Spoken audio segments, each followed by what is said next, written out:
Greetings, my wizarding comrades, warlocks, wizards, witches, and overall magical entities throughout the wizarding world.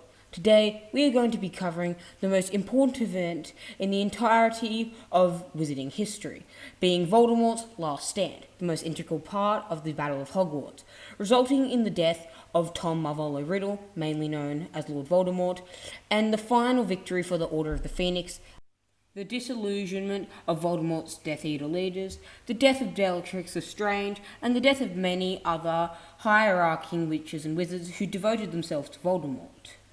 The following quote I'm going to read is recited from the chapter depicting Voldemort's death.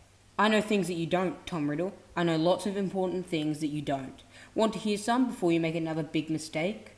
Is it love again? Dumbledore's favourite solution, love, which you claim conquered death. So what will you stop you dying now when I strike?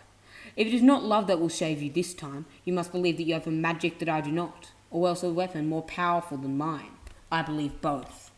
Voldemort's last stand, also referenced as Voldemort's end, was a conflict that marked the end of the Battle of Hogwarts and by extension the Second Wizarding War itself. It took place on the dawn of 2nd of May 1998 in the Great Hall of Hogwarts Castle. Lord Voldemort, the last of his Horcruxes being Nagini was destroyed and mortal once again, was confronted by Harry Potter after his brief skirmish with death and brief conversation with the reanimated spirit of Albus Dumbledore.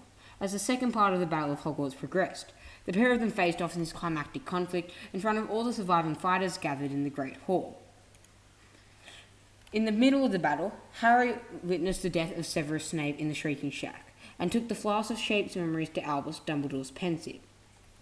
Fast forward a little bit, we can see, as soon as Harry revealed himself to be alive, due to the fact that Narcissa Malfoy, who was primarily concerned with her son Draco's outcome in the battle, and after hearing that Harry knew that Draco was alive, that Harry and Narcissa briefly teamed up, allowing Harry and Narcissa to both get what they wanted.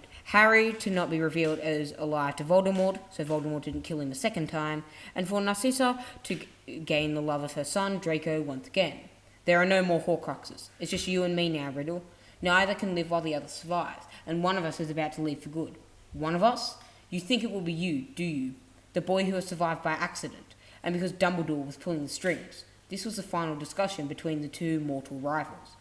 Harry said one of them was about to die in that duel, and Voldemort voiced his belief that Harry would be the one, because unlike what had happened to many of their confrontations, he would not be crouching behind greater men and women to do his bidding. Harry, however, explained that he himself had a far more powerful weapon than Voldemort, and explained that Albus Dumbledore's death had been orchestrated between the former headmaster Albus Dumbledore and Severus Snape, so that Snape, working for the Order of the Phoenix, gained Voldemort's trust, and that the Elder One's power would die with him.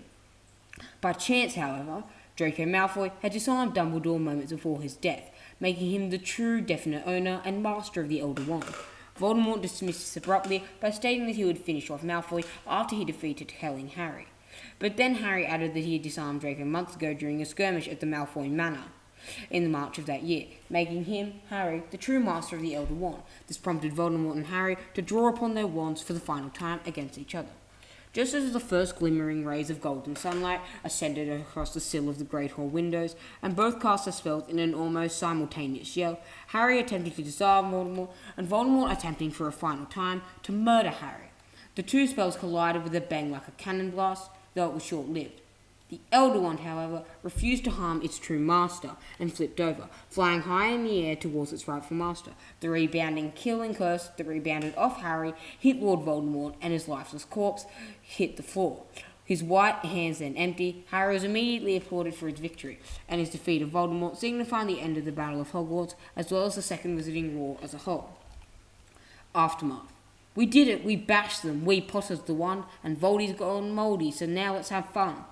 This is one of my favourite moments in all of Harry Potter, due to the fact that Peeves, who was widely an annoyed character for many Harry Potter fans, finally was able to get a redemption arc in this final song. After the death of Voldemort, Harry returned to the Elder Wand to Dumbledore's White Tomb on the Hogwarts Islands, kept the Cloak of Invisibility, and left the Resurrection Stone where he dropped it in the Forbidden Forest, not wanting to see the faded phantoms of his lost loved ones. After the war ended, Harry went on to become an Auror, married Genova Weasley, and started a family. The wizarding world was free again, and the surviving Death Eaters were imprisoned in Azkaban, as well as those who had collaborated with them, such as Fenrir Greyback. The Ministry of Magic radically formed under Kingsley Shacklebolt, the new Minister of Magic, who would remove corruption. Voldemort's body was removed from the Great Hall and placed in another room. However, his mutilated soul, being Voldemort's soul, was trapped in limbo in a stunted form, never to return to the physical world as a ghost, but never to move on, due to the fact that Voldemort had created Horcruxes, 5 intentionally, but multiple unintentionally. Voldemort's soul had been turned apart and partially removed from the body, would become coarse and lesser of substance. This was shown to cause the soul to experience some form of mental and physical regression. In short, Voldemort's soul was now maimed, and now Voldemort is essentially dead. Voldemort cannot return to life as a ghost, but he cannot move on like Albus Dumbledore, Aberforth Dumbledore, or many other people like Sirius Black, Newt Scamander, and many other wizards who will eventually die, or already have died. Voldemort, the final result of his soul after being ripped so many times through the use of Horcruxes, was a maimed, naked, dishevelled black child who is dead and destined to eternally remain in limbo for eternity, never allowing his soul to truly rest. Well, my wizarding comrades, what did you think? Do you wish us to delve into the Ministry of Magic next?